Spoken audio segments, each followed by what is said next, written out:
আসসালামু আলাইকুম রহমতুল্লাহ। সম্মানিত ভিউয়ার্স, আপনারা যারা দেশ এবং প্রবাস থেকে দেখতেছেন আপনাদেরকে জানাই অসংখ্য ধন্যবাদ।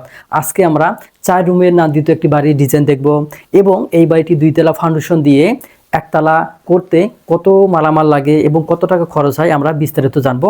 অবশ্যই আপনারা ভিডিওটি শুরু থেকে শেষ পর্যন্ত দেখবেন এবং নতুন হয়ে থাকলে অবশ্যই চ্যানেলটি সাবস্ক্রাইব করে রাখবেন। তো আমাদের এখানে 1 2 3 4 4টা বেডরুম রয়েছে, একটা কিচেন রুম রয়েছে, 3টা টয়লেট, একটি সিঁড়ি এবং সামনে 2 রুমের সাথে 2টি বারান্দা রয়েছে এবং মেইন গেটের সামনে একটি পোর্চ রয়েছে। তো আমরা সম্পূর্ণ আজকে খরচ জানবো এবং মাপ জানবো কতটুকু জায়গা হলে এই বিল্ডিংটি করা সম্ভব হবে। তো আমাদের এখানে এই বিল্ডিংটি করার জন্য আমাদের পোস্টের এই জায়গাটা লাগবে আমাদের 37 ফিট 4 ইঞ্চি।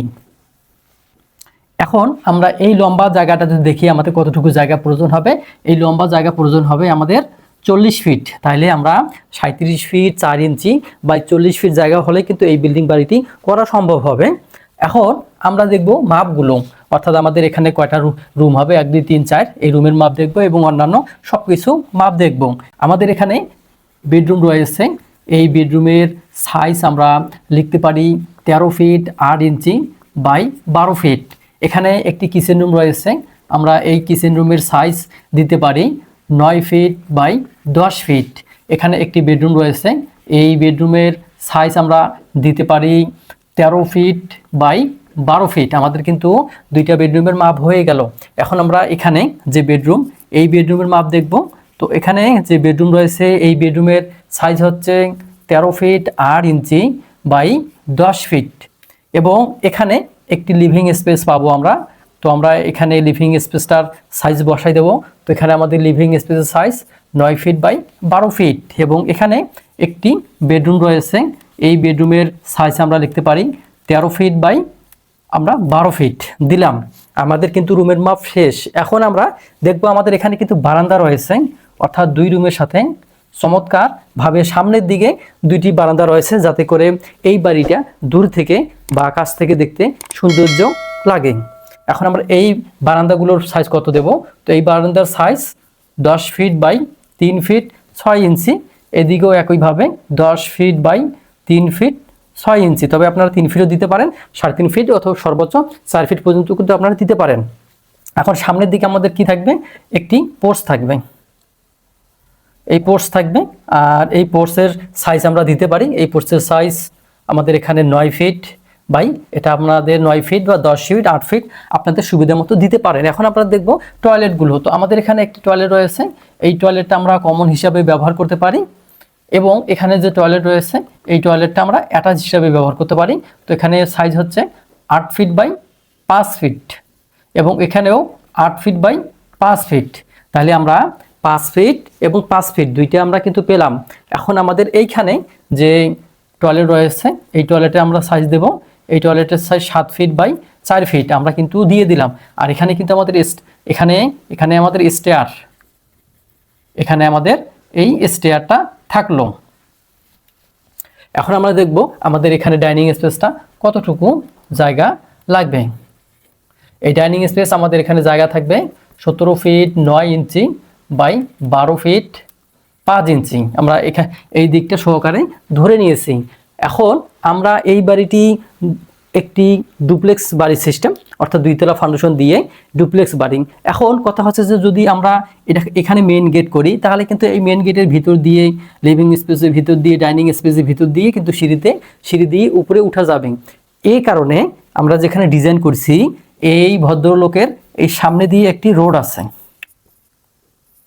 আছে এবং এনার এই দিকে একটি রোড আছে, অর্থাৎ এনারে কিন্তু এটা মেইন রোড আর এটা হচ্ছে পকেট রোড।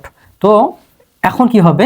এখন কিন্তু এখানেও একটি গেট হবে, অর্থাৎ এখানে একটি কেসি গেট হবে, যাতে করে যখন প্রয়োজন হবে এখানে গেট থাকবে এই অংশতে। যখনই প্রয়োজন হবে তখনই কিন্তু এই গেটটা বন্ধ করে দিলে এই দিক দিয়ে আসার পরে এখানে প্রবেশ করার পরে কিন্তু 2 তলায় উঠতে হবে যদি এই গেটটা বন্ধ করে দেওয়া হয়। যেহেতু এটা 2 জনের আলাদাভাবে এই বাড়িটি করা যাবে বা 2 ভাইয়ের জন্য এই বাড়িটি করা যাবে। তো আমরা এখন দেখব আমাদের কতগুলো মালামাল লাগে এই বিল্ডিংটি নির্মাণ করতে, আমরা সম্পূর্ণ জানব।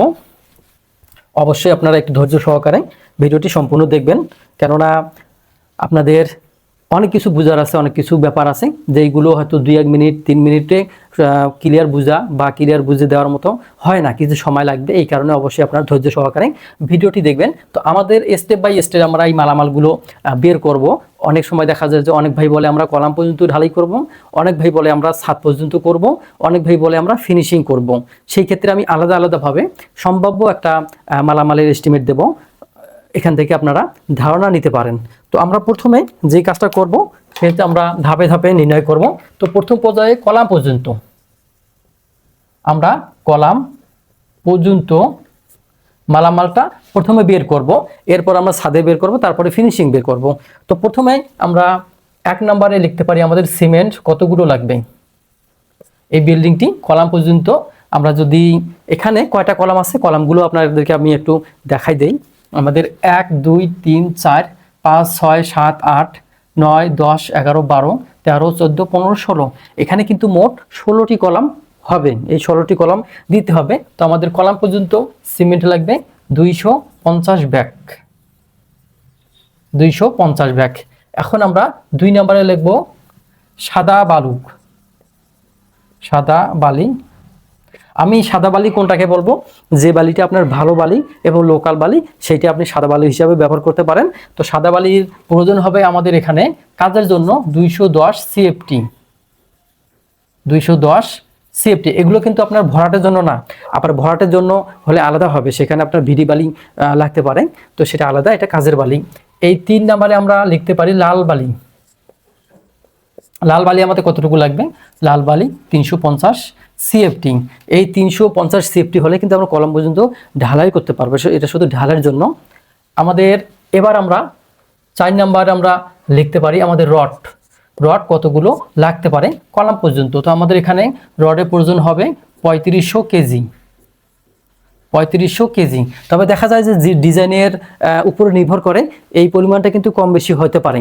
অর্থাৎ আমি একরকম ডিজাইন ধরলাম, আপনি আরেক রকম ডিজাইন ধরলেন, তাহলে কিন্তু কম বেশি হতে পারে। তো আমরা 3500 কেজি ধরলাম। এরপরে আমরা 5 নম্বরে লিখতে পারবো ইট। ইট আমাদের কতটুকু লাগবে, ইট আমাদের 12,000 ইট লাগবে। অর্থাৎ এই 12,000 পিস আমরা কি করব, এখানে যে পিকেট ইট খোয়ার জন্য ব্যবহার করব সেই ইটের হিসাব কিন্তু এখানে ধরা হয়েছে। আমরা এই কলাম পর্যন্ত ঢালাই করলাম, কলাম ঢালাই শেষ হলো। এখন আমরা পরবর্তী ধাপে আসবো ছাদ ঢালাই। ছাদ ঢালাই, ছাদ ঢালাই পর্যন্ত বা ছাদ ঢালাই, এটা শুধু বিম সহকারে ছাদ ঢালাই করব। এখন আমরা এর আগে কলাম ঢালাই করলাম, কলাম পর্যন্ত এবার ছাদ ঢালাই করব। সেই ক্ষেত্রে আমাদের এর সাথে যোগ হবে, এর সাথে সিমেন্ট। সিমেন্ট আমাদের কতগুলো লাগবে, সিমেন্ট আমাদের লাগবে 210 ব্যাগ, 210 ব্যাগ। 2 নম্বরে আমরা লিখতে পারি সাদা বালি। আমাদের এখানে ছাদ ঢালাইয়ের জন্য সাদা বালির প্রয়োজন হবে 260 সিএফটি, 260 সিএফটি। এবং আমরা যদি এখানে লাল বালি ধরি, লাল বালি কতটুকু লাগবে, আমাদের এখানে লাল বালি লাগবে 320 সিএফটি। তবে দেখা যায় যেহেতু আমরা লাল বালি সাদা বালি মিক্সড করব, অনেকে দেখা যায় যে 50-50 করে দেয়, অনেকে দেখা যায় যে 3 ভাগের 1 ভাগ মোটা বালি দেয়, অনেকে 3 ভাগের 2 ভাগ মোটা বালি দেয়। এটা হচ্ছে বাজেটের উপরে নির্ভরশীল এবং আপনারা যেভাবে এস্টিমেট করেন তার উপরে কিন্তু নির্ভর করবে। এরপর আমরা 4 নম্বর লিখতে পারবো আমাদের রড। এরপর আমার রডের প্রয়োজন হবে। তো আমাদের ছাদের জন্য রডের প্রয়োজন হবে 3000 কেজি, 3000 কেজি আমাদের রড হয়ে গেল। এখন আমরা আর একটা আমাদের বাকি থাকলো, তা হচ্ছে যে ইট। তো আমরা এখানে 5 নাম্বার দিতে পারি ইট। ইট কতগুলো লাগবে, ইট আমাদের এখানে 10,000 পিস লাগবে, 10,000 পিস। অর্থাৎ এখানে খোয়ার জন্য আমরা 10,000 পিস ইটের প্রয়োজন হবে আমাদের।